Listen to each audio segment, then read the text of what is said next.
तो रिसेंटली अभी ही डूम्सडे का ट्रेलर आया था, लेकिन सैन डिएगो कॉमिक कॉन में एक और ट्रेलर दिखाया गया था जो कि अब बाहर आ रहा है। एंड उस ट्रेलर के अराउंड एक बहुत ही इंपॉर्टेंट थ्योरी है जो मैं आपको अच्छे से समझाना चाहता हूँ। तो अगर आपने अभी तक वो कॉमिक कॉन वाला ट्रेलर नहीं देखा है तो वो जल्दी ही इंटरनेट पर रिलीज कर दिया जाएगा बाय मार्वल। लेकिन उसमें ये बताया जाता है, उसमें एक शॉट होता है जहां पर डूम बात कर रहा होता है उन पेरेंट्स की जिनके बच्चे हैं इन द एमसीयू। लेकिन ये पेरेंट्स वाला एंगल एमसीयू में लाया क्यों गया? तो बेसिकली इसके लिए हमें जाना पड़ेगा अवेंजर्स एंड गेम में, जहां पर आपको याद होगा कि जब स्टीव और टोनी पीछे जाते हैं टाइम में, टाइम हाइस्ट के टाइम,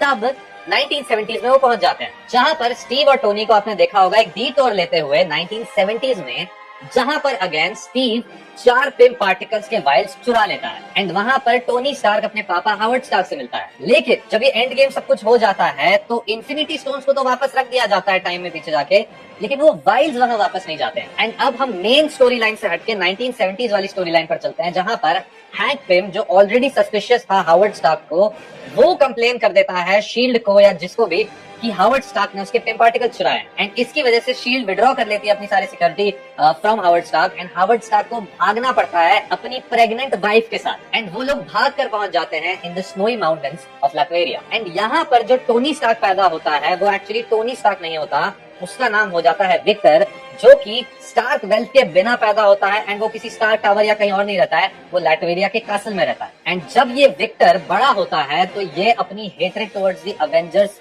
पैदा करके रखता है, क्योंकि उसके पापा ने वो चीज सही थी जिन अवेंजर्स की वजह से उसकी लाइफ ऐसी हो गई है जहां पर उसे ऐसे रहना पड़ रहा है। एंड इसीलिए अपने पापा का बदला लेने के लिए वो उन्हीं लोगों को टारगेट कर रहा है जो एक्चुअली पेरेंट्स हैं इन द एमसीयू। एंड ये सारी चीजें तभी सेंस बनाएंगी जब आप वो ट्रेलर देखेंगे जो सैन डिएगो कॉमिक कॉन में दिखाया गया था, जो कि बहुत ही जल्दी मुझे लगता है इंटरनेट पर रिलीज कर दिया जाएगा। तो आपको क्या लगता है, क्या ये ओरिजिन स्टोरी हो सकती है विक्टर वॉन डूम की? एंड जैसा कि हमने पहले देखा है टोनी स्टार्क अपने उस यूनिवर्स में तो मर चुका है, लेकिन विक्टर वॉन डूम अभी भी जिंदा है टोनी स्टार्क के फेस के साथ, but without the riches and the fact कि वो एक कासल में रहता है। एंड इसके अलावा मैं और थ्योरीज पोस्ट करने वाला हूँ अवेंजर्स डूम्सडे के बारे में, अवेंजर्स सीक्रेट वॉर्स के बारे में, तो उनको जानने के लिए मुझे फॉलो कर लीजिए।